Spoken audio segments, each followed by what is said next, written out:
तुम्ही तिथल्या दलितांवर जो काय अन्याय करताय, आंबेडकरी विचारांच्या कार्यकर्त्यांवर जो काय अन्याय करताय, जेलमध्ये कस्टडीमध्ये एखाद्याला मारता मारता तो मरतो.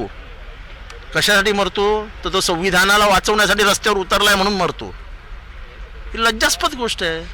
बीडमध्ये सत्ताधारी पक्षाचे माजलेले गुंड हे एका संतोष देशमुख नावाच्या तरुणाची हत्या करतो.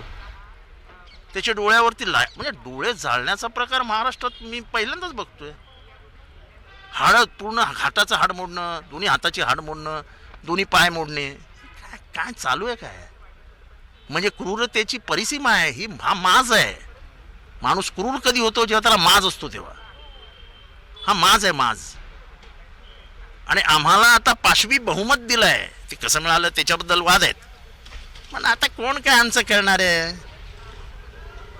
असं नसतं. तुम्ही धनंजय मुंडेंच्या शपथविधीला मग विरोध दर्शवताय का? कारण का बीडचं शपथविधीला विरोध दर्शवू? मी सरकारला विरोध दर्शवतोय.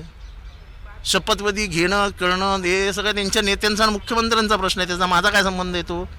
पण कोणाला मंत्रिमंडळात घ्यायचं हा मुख्यमंत्र्यांनी विचार करायला हवा, किंवा त्यांच्या नेतृत्वाने विचार करायला हवा की आपण ह्याचं नाव द्यायचं का नाही द्यायचं. ते त्यांचं आहे सर्वस्वी. आम्ही फक्त महाराष्ट्राच्या जनतेला नजरेत आणून देतोय की कुठल्या प्रकारची माणसं निवडून गेली आहेत आणि कुठल्या प्रकारची माणसं या मंत्रिमंडळात जाणार आहेत. या हत्येप्रकरणी धनंजय मुंडे पण दोषी असं आपलं म्हणणं आहे. वाल्मिक कराड कोणाचा माणूस आहे हे जाऊन एवढा पोरगा आहे ना, चौथीतला पोरगा बीडमधला, त्याला विचारा, मग तुम्हाला सगळं स्पष्ट होईल.